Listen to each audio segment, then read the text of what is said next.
The days of Port Olisar are over. Thanks for stopping by. Star Citizen's beloved spaceport has been removed in favor of new tech. Technology! The first ever landing spot in the verse relegated to a potential future crash site or event, and in its place, Seraphim Station.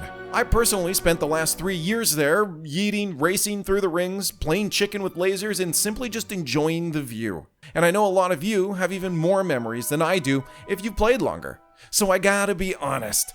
I'm kinda underwhelmed and a little disappointed with Seraphim. If you watch my content, you know I don't like to focus on negatives, so when I do, I try to be constructive rather than simply crapping on something. So I kept my mind open going into this, knowing my bias towards PO, and that this change would help the devs iterate faster, and granted, Seraphim Station does have more shops, if you can find them. Let's start with the design. Bespoke, hand-built locations give you an opportunity to extend the atmosphere of a planet to its ingress points. Ports around planets like Olisar are the first look at what to expect when arriving at a new location. You can set the player's expectations, generating unique experiences for them in each area. I always refer to real-world examples when talking about this. Let's compare Los Angeles to Boston. Because of LA's grid structure and low buildings, every corner starts to look the same.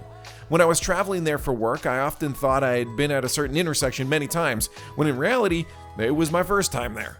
Boston, while some argue makes it confusing, has much more personality. Each street feels unique and each district its own persona. With such distinct locations, the irony is that it's easier to navigate because you can always tell where you are. While Star Citizen cities and planets do a great job of this, the spaceports not so much. Unless you've been here 20 times already, could you tell me which port I'm currently in? Who manufactured it? But I show you one screenshot here and you can instantly recognize Port Olisar.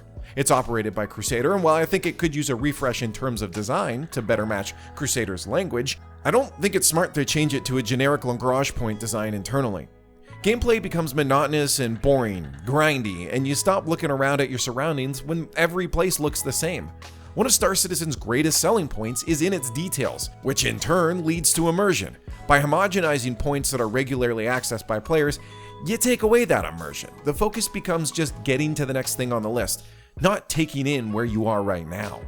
I don't know about you, but after even years of playing, I still stop to look out the windows of Port Olisar, or marvel at the scale of the game when walking on the landing pads. If every port goes the way of Seraphim, I worry we lose out on a lot of that.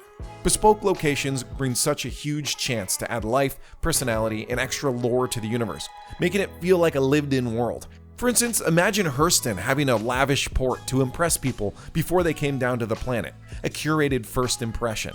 Then when you go down to the planet and see the state that it's in, that's storytelling, and you don't need someone to read an excerpt to be able to understand that. It's show, don't tell. And spaceports, I think, are a perfect opportunity to do that. Pyro obviously will have different looking ports from the outside, but it's the insides that matter to the returning player. I honestly really hope this is just a temporary thing to be able to pump out complete features and will eventually turn back to more bespoke locations in the future that help extend that personality of the planet that they orbit, or the manufacturers and factions that they represent. While I understand that procedural generation is inevitable in a game as large as Star Citizen, I do think there are areas where you can't be cutting those corners.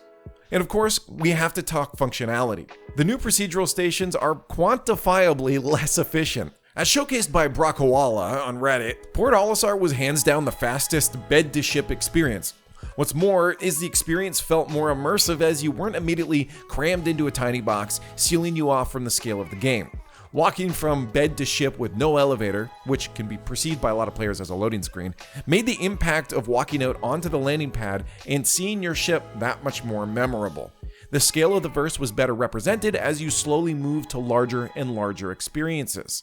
You start in your small room, exit into hallways where you can realize you're in a shared world with other people's rooms right there, and then you're led down the stairs to an even larger room, opening the scale up.